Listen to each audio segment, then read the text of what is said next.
Assalamualaikum warahmatullahi wabarakatuh. Alhamdulillahirabbil alamin wassalatu wassalamu ala asyrofil mursalin wa ala alihi Kita sambung kuliah yang ke-6 hari ini, iaitu Ulumul Hadis.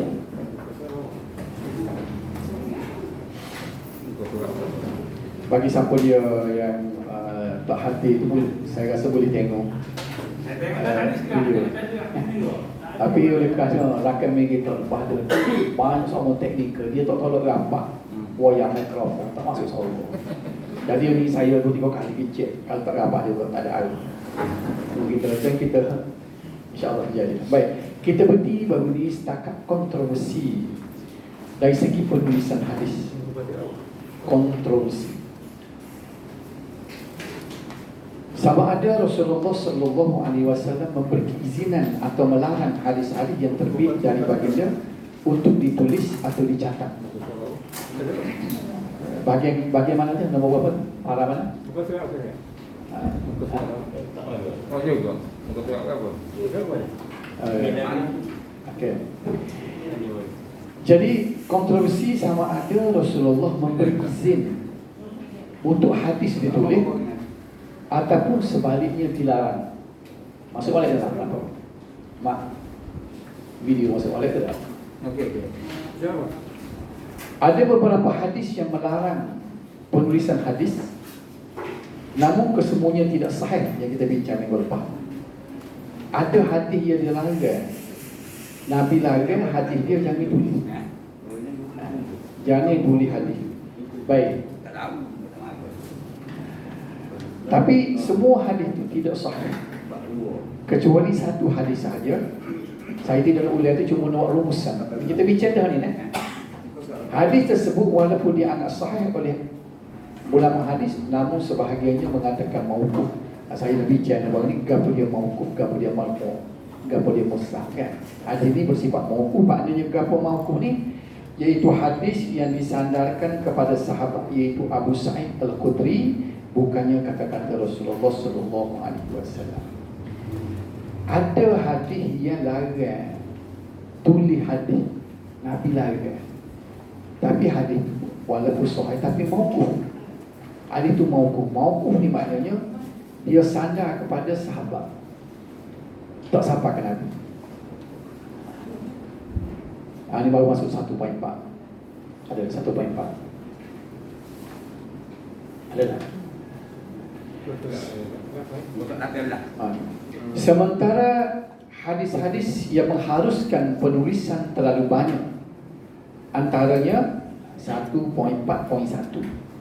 Bab penulisan hadis. Bab yang kedua, kita masuk bab 2 penulisan hadis, iaitu 1.4. Hadis yang mengharuskan, yang membenarkan penulisan hadis, boleh tulis hadis ni ada banyak. 1.41 hadis Abdullah bin Amr bin As radhiyallahu anhu bahawa Nabi sallallahu alaihi wasallam bersabda, "Uktub fawalladhi nafsi biyadihi ma yakhruju minhu illa haqqun." Tulislah, demi yang diriku berada di tangannya, tidaklah keluar daripadanya sambil menunjukkan kepada mulutnya kecuali yang benar. Ini hadis riwayat Abu Daud. Ada hadis Nabi kata tulislah. Sebab apa? Sebab hak mana tu bikot ni. Nabi tunjuk dalam hadis itu sambil menunjuk kepada mulutnya. Nabi tunjuk mulut dia. Nabi kata tulislah. Pasal apa? Hak mana tu lebih daripada hak ni? Mana mulut dia tu, tak ada lain kecuali benar.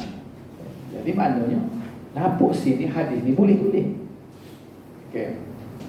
Jadi bila bertemu di antara hadis lain dengan hadis itu, hadis yang membenar, di sini ulama-ulama hadis cuba serasikan dalam bab mukhtalaful hadis, percanggahan di antara hadis itu dari beberapa aspek. Yang pertamanya, walaupun kuat, nak tengok mana lebih kuat, hak mana banyak. Tadi kita dengar tadi hadis yang larang itu bersifat mauquf. Maknanya tak sahabat Nabi, sekat sahabat saja. Hak ni sahih. Maknanya boleh tulis. Yang kedua pula hadis Abu Hurairah radhiyallahu anhu katanya, "Ma min ashabin Nabi sallallahu alaihi wasallam ahadun akthara hadithan anhu minni illa ma kana min Abdullah bin Amr fa innahu kana yaktubu wa la aktub." Terjemahannya, tidak ada seorang pun daripada sahabat Nabi sallallahu alaihi wasallam yang lebih banyak hadisnya daripada aku, malaikat Abdullah bin Amr, kerana beliau menulis di samping menghafaz, tetapi aku tidak menulis. Ini Abu Hurairah kata. Abu Hurairah kata, dia kata tak ada orang yang paling banyak sekali menulis, meriwayatkan hadis daripada Nabi kecuali aku. Nombor 2, Abdullah bin Amr. Pasal apa Allah Umar tu boleh menulis? Apa dia boleh meriwayatkan banyak ni? Sebab dia tulis. Maknanya tulis tu mustahab. Dan kita akan belajar nanti sahabat yang paling banyak sekali meriwayatkan hadis ialah Abu Hurairah. 5,200 lebih hadis tu tanya dia. Dan menulis ni benda penting. Di samping kita belajar sini, apa dia boleh meriwayatkan hadis banyak, Abdullah bin Amr ni, kerana dia tulis. Jadi kita boleh ambil intibar daripada hadis ni juga. Ilmu ni kena tulis. Kena tulis. Kalau kita dengar gapo-gapo, kita tulis. Cuba bawa pen semua. Itu mula almarhum tu guru saya semua. Dia kata hamba ada semua kertas dengan. Dan kalau ada orang sebut, dia tulis. Ada syair, puisi dalam bahasa Arab.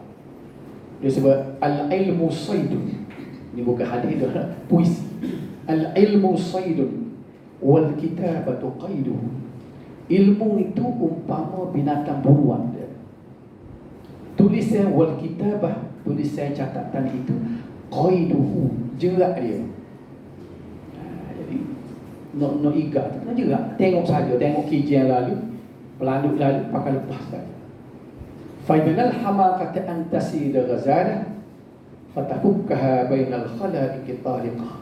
Di antara orang yang bodohnya ialah bila dia kijian depan dia, dia tak juga, dia pakai kelis saja, pakai kijian pun lagi. Dia kata orang bodoh lah. Jadi dia umpama ilmu lalu depan kita, kita tak juga. Juga dia apa? Tulis. Alhamdulillah ada pen bakal. Hadis riwayat Al-Bukhari. Kalau tadi saya baca tu bukan hadis lah, maka tulis. Waktu syair puisi.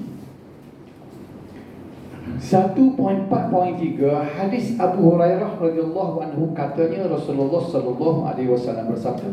Sebab tu kalau kita tengok hadis Abu Hurairah banyak dah daripada Abu Hurairah. Dah, masa dia paling banyak sekali. Uktubu li Abi Syah. Terjemahannya, tulislah kamu untuk Abu Syah. Jadi Nabi suruh Abu Syah, mungkin kita tamu hari pada hari itu. Jadi kalau Nabi riwayat ni, Abu Syah ni nak balik. Jadi Nabi kata tulis fikir. Maknanya Nabi pernah tulis tak? 3 dah hujah. Kemudian yang keempat hadis Ibnu Abbas radhiyallahu anhu, Rasulullah sallallahu alaihi wasallam bersabda, "Uktuni bi kitab, uktub lakum kitaban la tadillu ba'dah." Bawakan kepada aku kitab, iaitu peralatan tulis. Tulislah untuk kamu sebuah kitab, iaitu hadis, yang mana kamu tidak akan sesat selamanya. Ini hadis riwayat Bukhari. Selepahnya ba'dah. Selepahnya. Tidak akan sesat selepahnya ba'dah. Bukan selamanya. Yang kelima, hadis-hadis tersebut ada 4 hadis dua masa ni yang mengharuskan penulisan hadis kelihatan bercanggah dengan hadis di para 1.3 yang melarangnya. Ada sesuatu yang larang kan? Keadaan ini telah menimbulkan beberapa kekeliruan, dan kekeliruan ini semakin ketara apabila diambil kesempatan oleh musuh Islam, terutama guru golongan orientalis. Orientalis dia cari je bucu mana dia boleh attack. Dia kata ni hadis gapo lagu ni bercanggah ni. Dia guna keadaan bercanggah hadis itu sebagai senjata untuk dia nak serang Islam. Ini orientalis. Mereka menjadikan hujah hadis melarang penulisannya sebagai dalil bahawa hadis tidak pernah dicatat di zaman Rasulullah sallallahu alaihi wasallam. Dia kata mana hadis ini bukan bagi Nabi, ulama reka dia kata. Ni Nabi larang dia. Sebaliknya ia direka cipta oleh generasi terkemudian, iaitu di zaman pemerintahan Khalifah Umar Abdul Aziz melalui Az-Zuhri. Ni kita nak tengok dari sejarah ni. Di sinilah penulisan yang dibukukan. Di zaman Khalifah Umar Abdul Aziz 100 tahun selepas Nabi kan. Ibnu Syihab Az-Zuhri. Akhirnya mereka menyimpulkan bahawa hadis bukanlah sumber kepada syariat. Itu target dia nak pergi. Dia pusing kemari nak tolak hadis. Baik, saya nak tengok senario lah ni ya. Hak tolak hadis tu kita dengar tahun 80 yang dipelopori oleh Kasih Ahmad dulu habis dah. Dia ada soalan ni pula keraguan terhadap hadis. Ini malapetaka juga. Kita tengok contoh. Saya buat ni supaya mudah faham ni kan, buat dalam bentuk contoh. Kita diajar bila kita beragama, kita rujuk kepada Nabi sallallahu alaihi wasallam. Kita faham tak? Orang panggil dia hadis. Baik. Jadi di waktu mahali sini pula hadis tu lama dah cerita. Dia kata benda zanni, sangka. Kebetulan ada sungguh. Peringkat awal, saya nak jelas dia kata hadis bersifat zanni. Sewaktu periwayatan, perawi-perawi itu bersifat sangka. Hak ni sangka sikoh, hak ni do'ih, hak ni gamu. Baik, setelah dicantumkan, setelah dianalisa, jadi ke satu hadis yang diterima secara umum dan sepakat seluruh ulama hadis, dia naik ke taraf sahih. Ini sudah tidak jadi sangkaan. Betul sangkaan peringkat awal. Kalau begitu semua hadis-hadis yang menjadi tunjang pada agama kita, tak ada hadis mutawatir. Saya sebut dulu dia mutawatir ni maknanya hak atas pada sahih lagi. Dia orang sepakat tak ada. Ada sikit je hadis mutawatir. Bunyal Islam ala khamsin. Dibina Islam di atas 5. Itu hadis akidah apa? Bukan hadis mutawatir, hadis ahad. Hadis yang segelintir sahaja orang meriwayatkan. Tetapi setelah setelah disiasat, dianalisa, maka seluruh ulama hadis sudah jadi ijma', sudah sepakat bahawa dia itu sahih. Maka mengingkar ijma' ini, kalau benda akidah dia jadi kufur. Dia ada kaedah kan? Ijma' sendiri ni tak boleh melanggar ijma' tu salah. Pasal ijma' dia sepakat. Jadi dia guna sangkaan itu di peringkat awal tu. Dia bunuh semua metodologi. Jadi semua hadis sangkaan. Kita kata hadis ni sahih. Dia kata sahih tak sahih sangkaan. Orang ni kata sahih, orang ni kata dhaif. Dia kata. Kalau lagu tu tak ada benda lah boleh. Sangkaan belakang.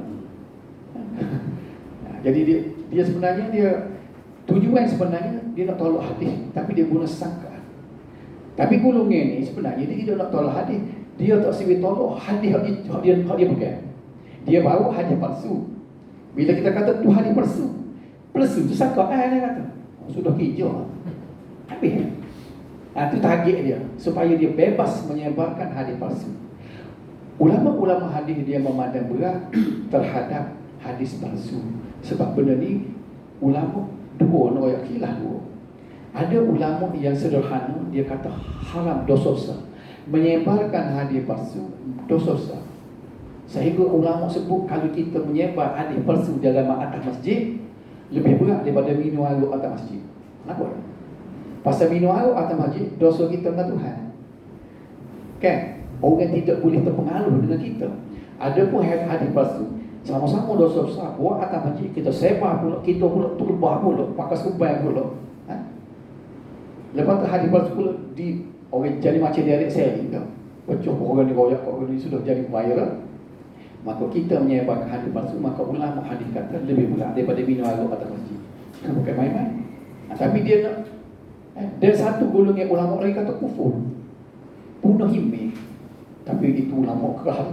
Ulama yang keras, ulama hadis yang keras, dia kata menyebar hadis palsu adalah kufur. Kalau lawan Nabi. Tapi tidak majoriti lah tu. Baiklah. Jadi begitu beratnya menyebar hadis palsu. Dalam tajuk kita ada satu tajuk ni kalau dalam otak kita ni tajuk hadis palsu. Kerana beratnya hadis palsu ini di sisi ulama hadis. Jadi sekarang ni oleh kerana supaya mereka ini bebas menyebarkan hadis palsu, maka dia dibunuh metodologi itu selalu. Palsu, tak palsu, itu bukan muktamad, itu adalah sangka. Mu kata palsu, dah aku kata sahih, habis dah. Jadi sistem itu bunuh. Baik. Yang keduanya Rasulullah sallallahu alaihi wasallam ni Tuhan sebut sendiri. Kul, dia kata, hey Muhammad, katakanlah. Mana dia suruh Nabi kita royak kepada umat dia, apa dia? Ana basyarun mithlukum yuha ilayya. Aku ini adalah manusia biasa, sepamu juga. Cuma lebih aku dah yuha ilayya, aku diwahyukan. Dari segi batin tubuh, Nabi serupa dengan kita. Maknanya Nabi ni sifat-sifat dia kemanusiaan. Apa dia? Letih, lapang, ngantuk, nak malu, suka, sedih. Dah. Serabut, tening.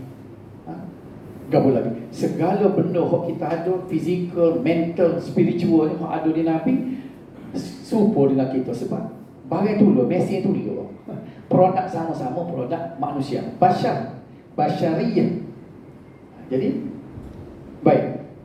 Oleh kerana itu, kita mungkin nak besar dari segi batin tubuh Nabi. Tengok dalam ayat Quran. Dia suruh kita fokus ke belakang. Yuha ilayya. Aku diwahyukan kepadaku.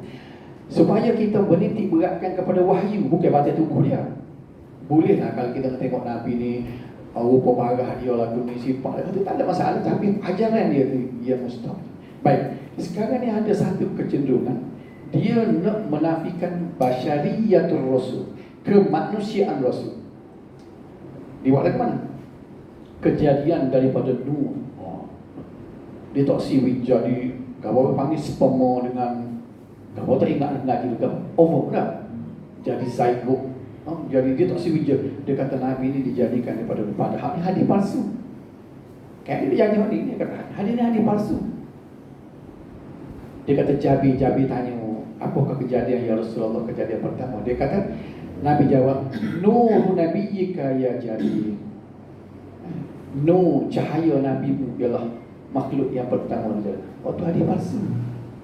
Dia marah lah kata, mana palsu dia? Sebab dia duduk nak bagi dia suka keluarkan Nabi daripada basyariyah, sifat kemanusiaan. Boleh hadir ke dunia untuk bertemu manusia. Ini usul-usul dia. Usul Nabi jadi pelik. Sedangkan Tuhan sebut asas dia, ana basyarun mithlukum. Aku ni manusia, mithlukum tu serupamu. Kalau terjemah Quran Kelantan, ana aku. Basyarun manusia, orang. Mithlukum serupamu.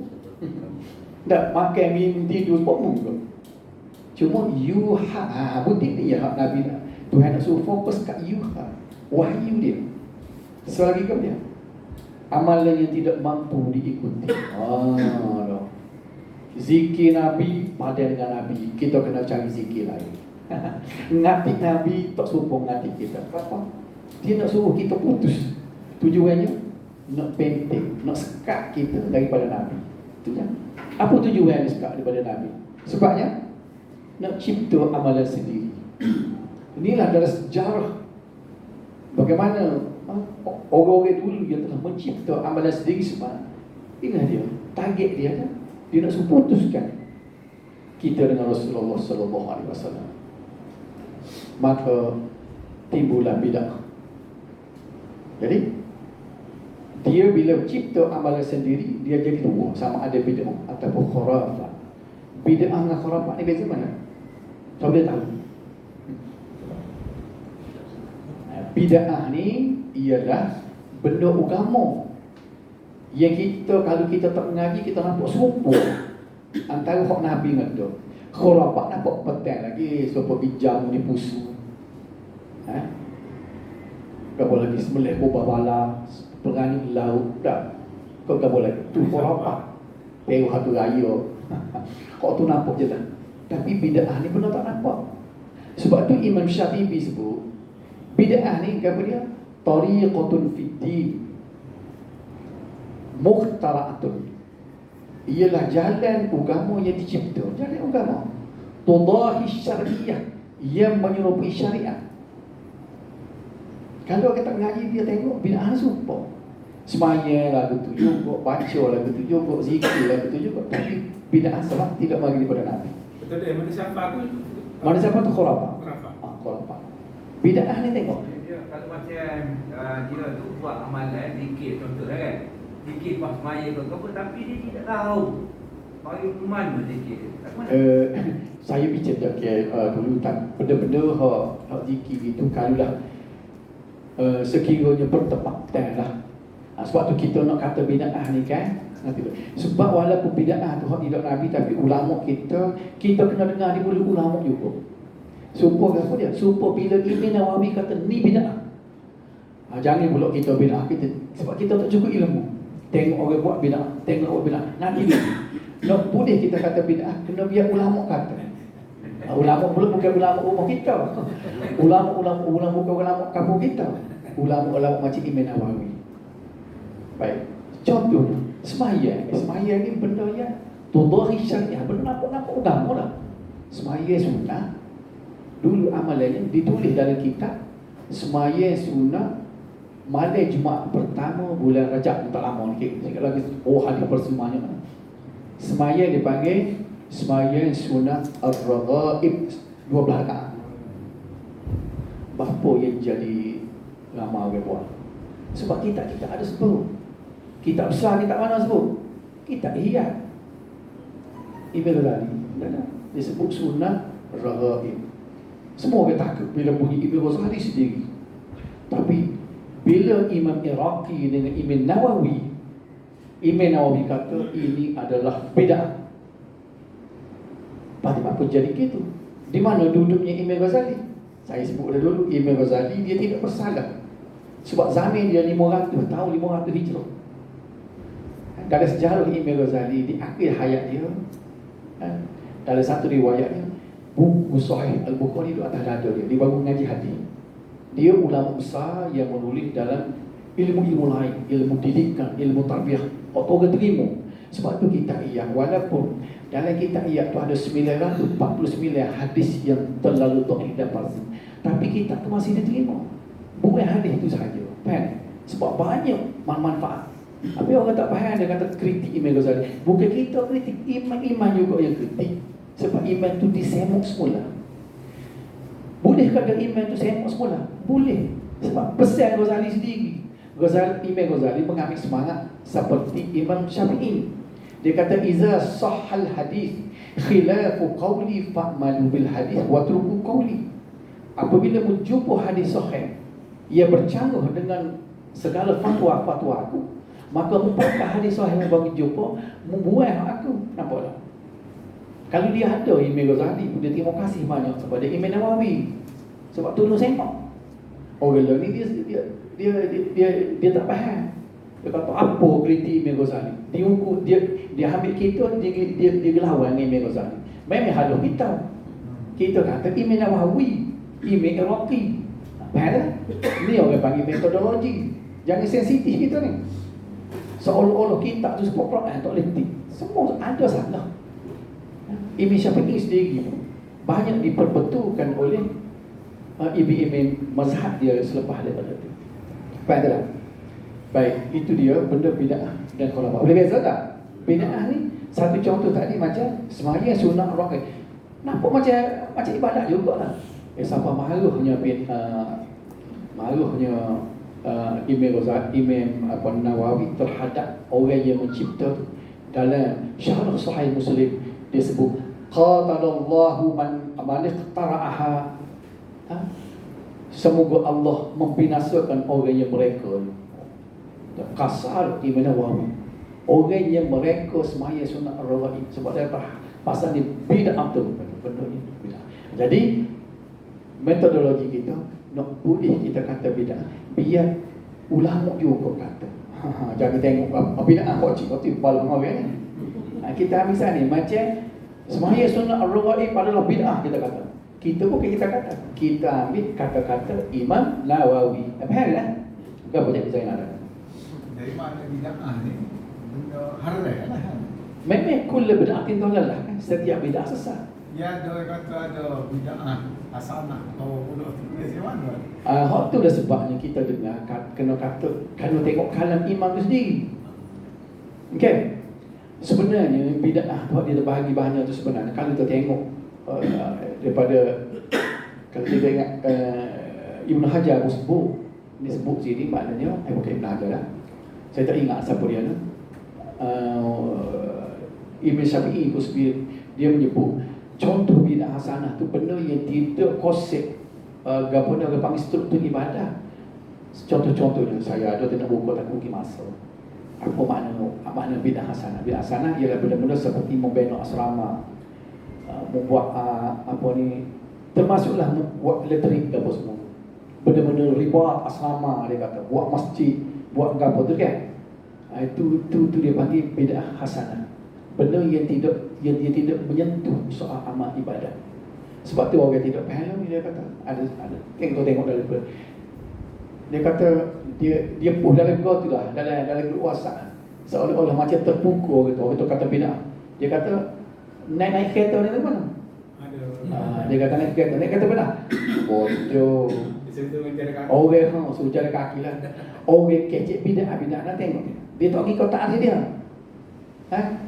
Tariqatun fiddin. Tu jalan agama mukhtara'atun yang direka cipta tudahi syariah yang menyerupai syarak sembahyang puasa apa sembahyang zikir apa selawat. Nak kereta bukan tudahi syariah. Baik dia tak mengaji okey tak. Jadi waktu kita nak mengaji kita mengaji usul dia, kita kena mengaji metod dia. Baru kita tidak mutar. Kita kerja tak kena. Udah bid'ah kan. Tak naik kereta, tak naik kapal terbang, tak pergi makan kapal layar. Kapal layar pun bid'ah juga, Nabi tak ada kapal layar. Halo, Jangan naik motor. Kan? Jadi sini dia, itulah benda-benda yang nak disebut. Kita sambung kita kan? Jadi akhirnya jadi agama barang dagangan. Ini dia tulis oleh ulama jadi barang dagangan. Dia jadi orang ni puja tuku, puja syekh, puja maulana, puja habib. Orang ni suruh puja agama. Okey. Dan ini satu contoh.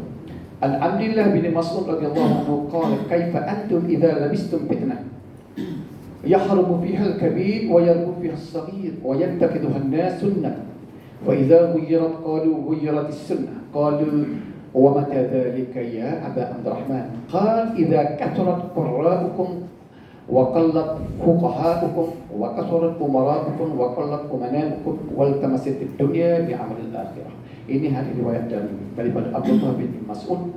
Katanya, tengok Abdullah Mas'ud ni dia faham tu akan datang nak jadi buku lagu ni waktu tersebut. Dia kata, bagaimana keadaan kamu apabila kamu ditipu fitnah? Fitnah ni bukan fitnah perkataan Melayu dah. Fitnah ni agama kita jadi kacamila. Bercampur aduk di antara agama dengan tu. Golongan tua terbiasa dengannya. Terbiasa dengan benda bid'ah. Orang tua biasa dah lagu nak kosek tak boleh. Dan golongan muda terdidik dengannya. Muda masa dia duduk dalam kelompok dalam masyarakat tua kan. Dia terdidik belah tu. Padahal Ibnu Mas'ud lama dia kecil. Dia zaman Nabi dia tahu dah benda ni nak jadi lagu ni. Dan orang ramai menganggap ia sebagai sunnah. Benda tak sunnah jadi sunnah. Orang tua kita wajib dulu lagi benda ni. Apabila ia hendak dihukum mereka berkata sunnah akan dihukum. Tengok. Malah nak kosek amalan kita tu. Mereka para sahabat bertanya, bila kau semua itu akan berlaku wahai Abu Abdurrahman? Kita tanya, bila nak jalan kita tak lagi kan? Jawab daripada Ibnu Mas'ud, apabila penceramahnya ramai, qurra'ukum, qurra' tukang ceramah, tukang untuk mengajar, pengkuliah ramai. Orang yang faqih sedikit, orang yang reti mendalami agama sikit. Kita tengok agama tu kesan, apa pula pegang mikrofon pula tengok silat. Ikut dah awik. Hak tu wong cabut, hak tu wong kau yang agama tak. Saya siapa boleh nak ubah ayat Quran. Saya tengok dalam YouTube. Bila mari ibu, Wa idza samsakallahu bidurrin fala kashifa lahu, ayat gitu kan. Dia kata wa idza samsakallahu bidurrin fasimpanglah di ubuh.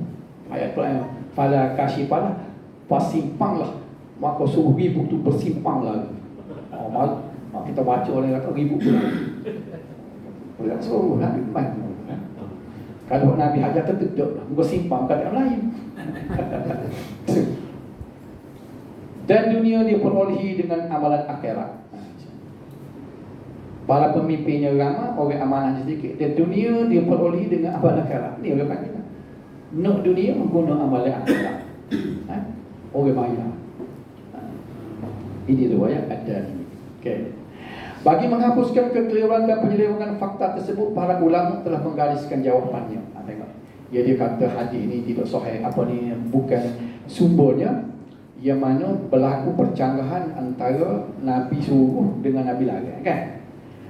Nombor satu, larangan yang dimaksudkan dalam hadis di para 1.3 di atas adalah khusus kepada penulis yang bercampur aduk dengan Al-Quran. Again, Nabi tak ui mula-mula tu pasal teka tu juga tulis wahyu, no. Teka tu juga tulis hadis. Nabi bebek takut campur. So, ini bermakna sekiranya penulisan hadis yang tidak bercampur aduk dengan Al-Quran, maka ia tidak dilarang. Ini ulama apa yang Nabi larang. Yang kedua, larangan dalam hadis di pada 1.3 hanyalah ditujukan kepada mereka yang kuat hafazan, orang ingat-ingatan. Ada pun orang yang lemah hafazan, maka dibenarkan tulis. Nak menggalakkan, ia bertujuan menggalakkan mereka yang kuat hafazan supaya terus bergantung kepada hafazannya tanpa bergantung kepada tulisan. Okay. Yang ketiga, larangan hanya ditujukan kepada mereka yang tidak pandai menulis. Kami dulu ramai buta huruf. Kita dulu pada kelas dewasa, siapa dia ingat dah dulu? Generasi tua, saya dah ingat dulu tahun 90-an mula dah. Tahun 90-an dulu. Kita tengok orang tua mengaji dah. Buku kelas dewasa. Nunjukkan maknanya orang kita. Orang buta huruf ni, kita tengok benda di apa ni, bangsa kita tu tahun 90-an tu buta huruf lagi. Apatah Nabi 1400 tahun, 400 tahun. Dah, mestilah ramai orang buta huruf. Yang keempat, larangan hanyalah pada peringkat awal sahaja, iaitu ketika wahyu Al-Quran sedang aktif diturunkan. Masa tu, bila dah Nabi mati, tak timbul dah nak campur dengan hadis dah. Hal ini kerana pada peringkat awal para sahabat belum lagi dapat membezakan antara Al-Quran dan hadis. Tetapi setelah Al-Quran semakin banyak diturunkan dan para sahabat sudah boleh membezakan antara kedua-duanya, maka larangan tersebut seolah-olah dimansirkan. Jadi boleh tulis dah. Kalau lah ulama-ulama kita pegang tak boleh tulis hadis tak sampai dalam kita. Jadi ada juga ulama seperti Imam Al-Bukhari. Imam Al-Bukhari kita kena ingat dah, sebab dia ni orang paling utama sekali. Kena ingat, tak ada mati dia kan. 25 ni, boleh ingat. Semua orang belajar hadis dia kena ingat Bukhari 25 ni. Dulu pada Ibn Ghazali lagi dia. Ibn Ghazali 505 mati ya. Imam Syafi'i dulu pada dia sikit 204. Yang mengatakan bahawa hadis Abu Sa'id Al-Khudri di pada 1.3 adalah mauquf, macam kita bincang tadi, iaitu hanyalah kata-kata beliau sahaja, bukannya hadis Rasulullah sallallahu alaihi wasallam. Tapi namun pendapat ini adalah dhaif berdasarkan riwayat Muslim. Ada orang pula dia kata dhaif pula, bahawa dia kata bukan Abu Sa'id Al-Khudri, sebaliknya sabda Rasulullah sallallahu alaihi wasallam. Tak apalah. Hujah kedua mengikut Ibn Hajar Al-Asqalani. Ini Abdul Hajar ni dia yang apa yang ke-9 tu, 852. Ini juga orang yang popular ni, Ibn Hajar Al-Asqalani. Kitab Bulughul Maram banyak, Fathul Bari, banyak kitab-kitab dia ni. Pendapat yang keempat, 1.4 adalah paling tepat serta menjadi pegangan kebanyakan ulama. Pendapat ini berdalilkan suatu hadis Abu Hurairah radhiyallahu anhu mengatakan bahawa setelah Allah Subhanahu wa taala membuka kota Makkah melalui Rasulullah sallallahu alaihi wasallam, maka baginda pun bangun berkhutbah. Lalu bangun seorang lelaki Yaman yang dikenali sebagai Abu Syah, hadis tadi, sambil berkata, "Tulislah untukku wahai Rasulullah." Maka Rasulullah bersabda, "Uktubu li Abi Syah." Orang Yaman mari jumpa dengan Nabi. Jadi nak klik Yamin tu sebagai buah tangan, Nabi kata tulis ke dia, aku tu aku sana. Maknanya boleh tulis dah. Tulislah kamu untuk Abu Syah. Hadis riwayat Abu Dawud. Ketika Abdullah bin Amr wafat, tersimpan satu sahifah yang mencatat hadis-hadis Nabi sallallahu alaihi wasallam. Di sisi beliau yang dikenali sebagai As-Sahifatus Shadiqah. As-Sahifatus Shadiqah. Sahifah ni maknanya helaian-helaian. Dia tulis mungkin atas belula takkan pun dia simpan. Jadi Abdullah bin Umar ni sahabat besar. Bila dia mati, orang jumpa bawah bantal dia, bawah lembek dia. Dia tahu catit Nabi. Orang bin nama dia As-Sahifatus Shadiqah. As-Sahifah As-Shadiqah. Kalau kita baca sama As-Sahifatus Shadiqah. Kita belajar transliterasi dulu. Nak tulis perkataan Arab kurung. Tak? Huruf sah, huruf apa tak? Ini menunjukkan bahawa larangan menulis hadis hanyalah pada peringkat awal sahaja. Kalau tidak, sudah pasti dipadamnya terlebih dahulu. Jadi makna Abdullah bin Amr dia tidak sapu. Dia tinggal siapa boleh terima ke generasi ke dia. Anak cucu dia dah ambil. Apa dah? Selain hadis-hadis yang menyokong penulisan, terdapat juga bukti yang menunjukkan bahawa sememangnya ada hadis-hadis yang ditulis semasa hayat Rasulullah sallallahu alaihi wasallam, sama ada ditulis dengan izin khusus daripada baginda ataupun setelah suasana mengizinkan seperti yang telah dijelaskan sebelum ini. Kebanyakan suhuf, ingat ada suhuf ni, yang mengandungi tulisan hadis-hadis dihasilkan pada akhir-akhir hayat baginda. Antaranya ialah Sahifah Abdullah bin Amr al-As yang dikenali sebagai As-Sahifatus Shadiqah hadis. Sahifah ini mengandungi lebih kurang 1000 hadis. Banyak kan? Yang dicatat sendiri oleh Abdullah bin Amr al-As. Ni Abu Hurairah kata ni, dia banyak tahu hadis sebab dia tulis. As-Sahifah As-Shadiqah ini telah diriwayatkan oleh cucu yang bernama Amr bin Shu'aib. Sahifah ini merupakan satu dokumen sejarah yang menjadi dalil dan bukti bertulis bahawa penulisan hadis telah bermula sejak zaman Rasulullah sallallahu alaihi wasallam dan ditulis di hadapan baginda dengan keizinan sendiri.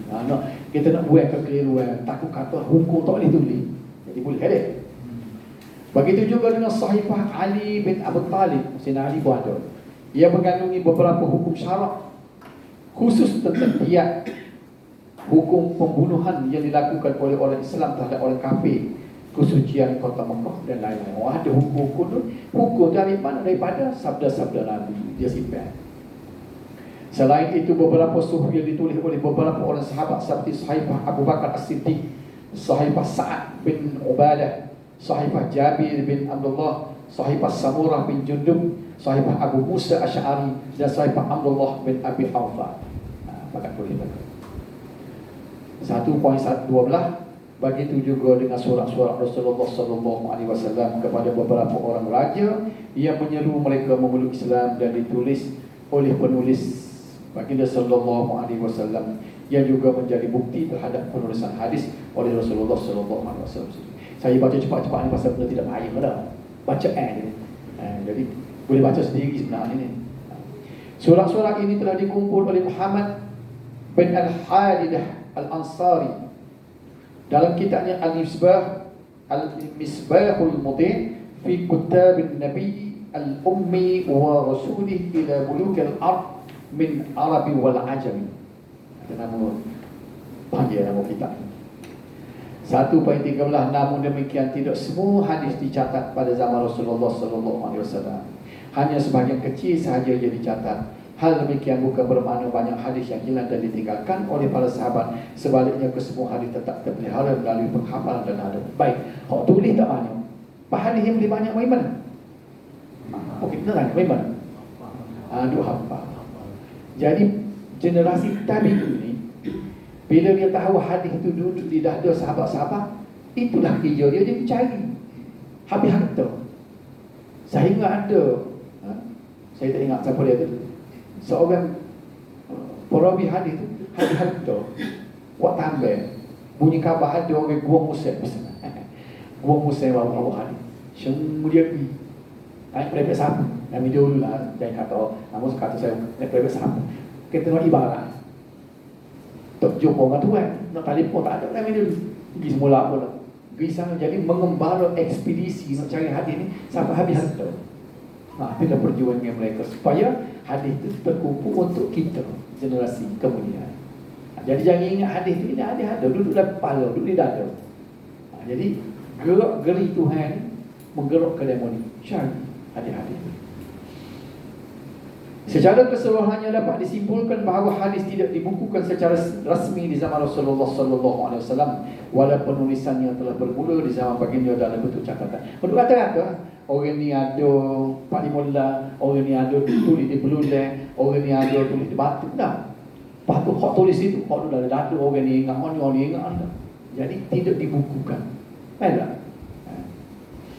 Catatan tersebut merupakan pencetus kepada pembukuan hadis pada zaman selepasnya, khususnya pada zaman tabi'in. Baru kita masuk dia kedua. Laju sikit dah. Penulisan dan pembukuan hadis pada zaman sahabat. Kita tanya zaman Rasulullah. Mari zaman sahabat kita tengok. Jadi buku ada.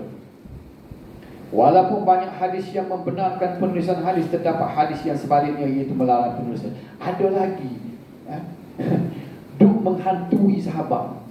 Antara boleh tak boleh? Faham? Kau terus mesti lagi.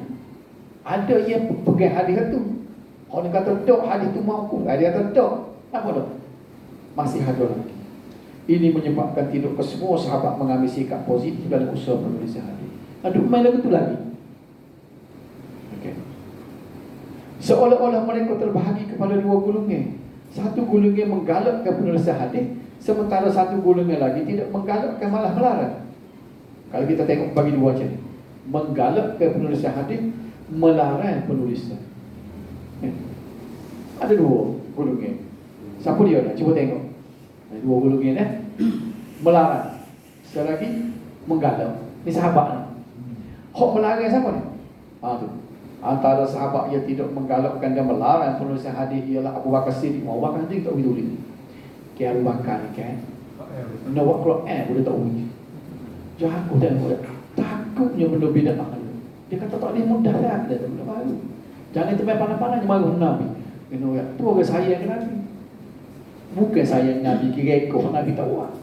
Tu bukan nak Nabi. Abu Bakar lah orang paling sayang. Siapa dia sayang pada Nabi lain pada Bakar? Dia jaga tubuh dia ketika hijrah ada kisah. Sekali belakang, sekali depan. Nabi tidur tangan dia sakit pokok. Bukan cerita dia tu. Punya sayang dia ke Nabi. Tanda dia sayang ke Nabi. Dia tak si umur sikit pun bagai Nabi. Saya dengan Sayyidina Umar dalam ulul Quran Nabi. Gaya juga baru dia setuju nak buat masalah apa. Betul tak? Jadi kalau Quran selaku hadis kau dia tahu. Siapa dia lagi? Abu Sa'id Al-Khudri sendiri, Zaid bin Thabit dan lain-lain. Hak menggalak sahabat siapa dia? Ali bin Abi Talib. Sayyidina Ali kata boleh tulis. Anas bin Malik, Jabir bin Abdullah, Ibnu Abbas, Ibnu Umar, Abdullah bin Amr, Aisyah dan lain-lain. Tengok kan? Kalau ada peksa kita kena hafal je sering dua nama. Itu dah peksa tu.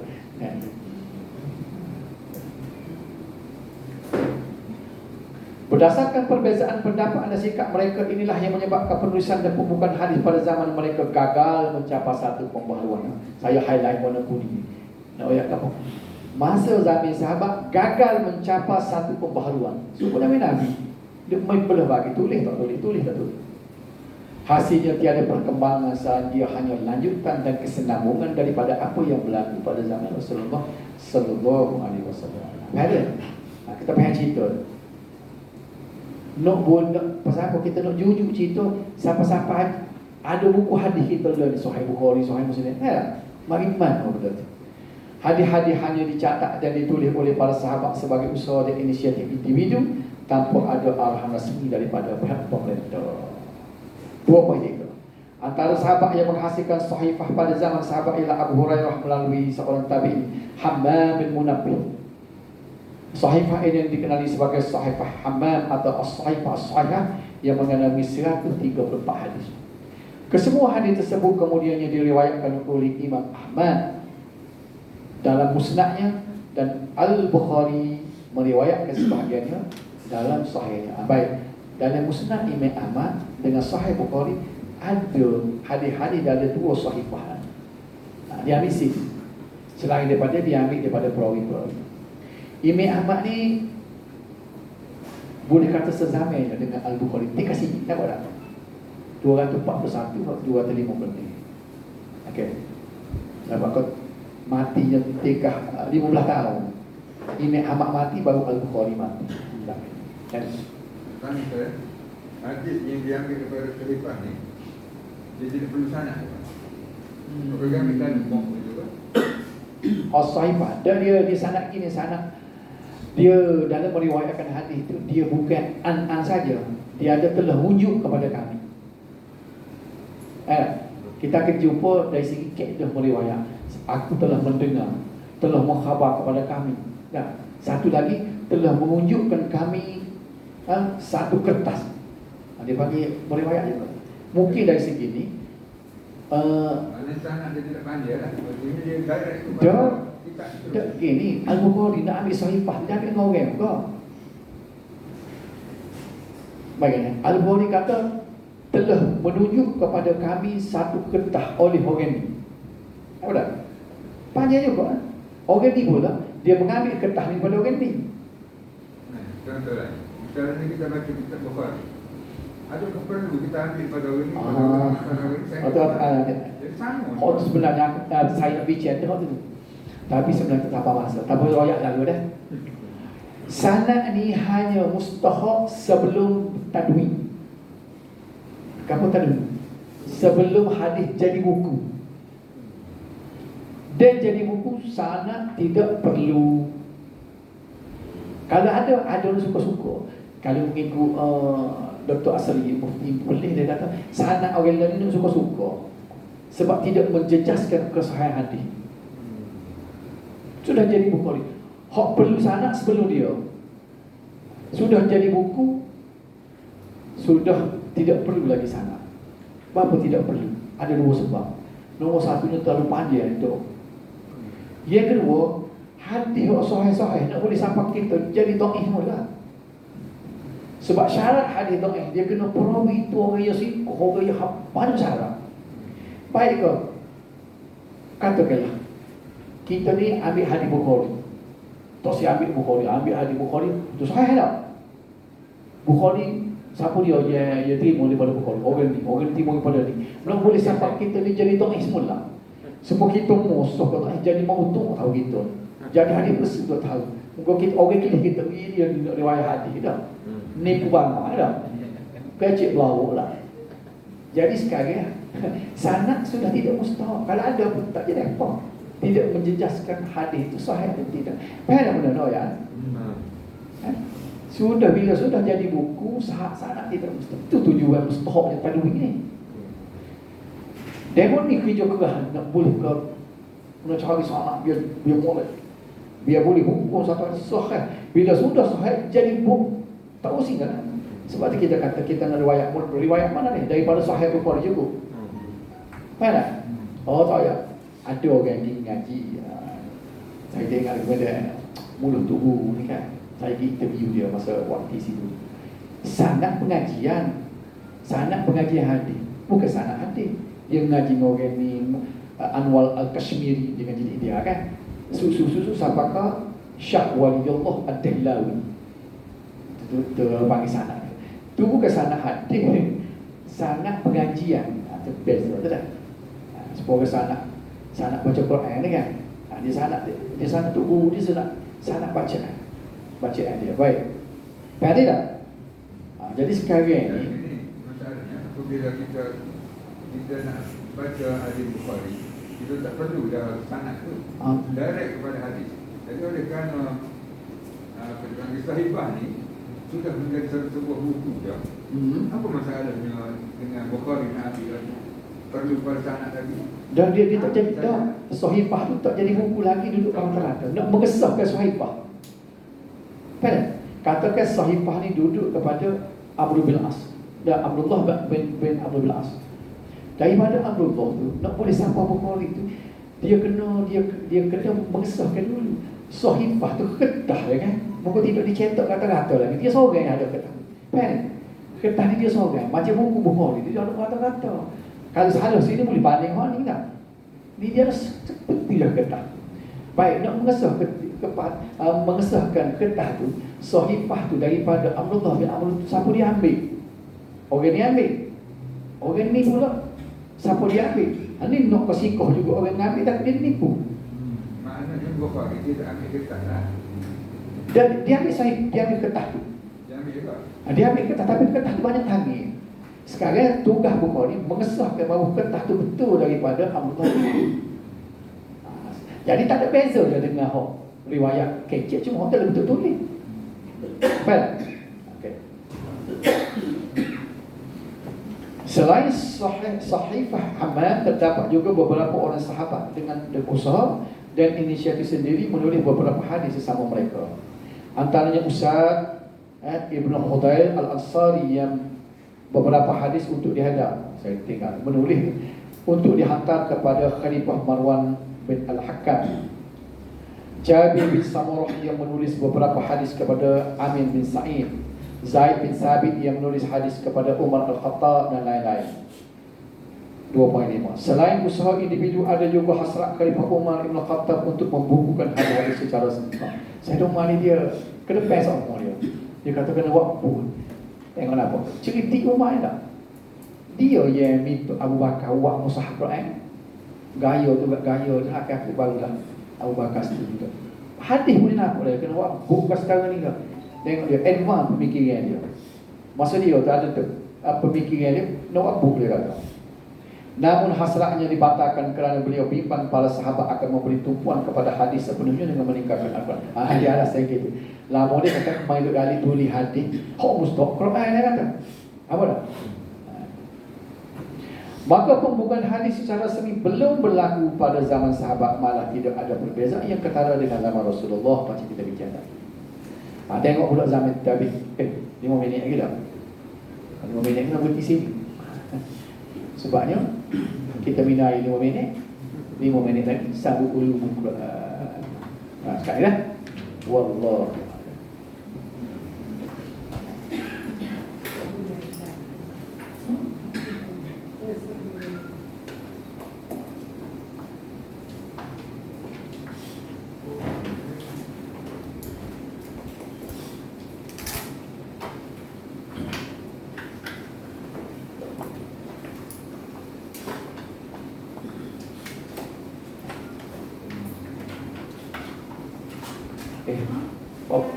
ada orang lain kan? Berapa tu lebih lah?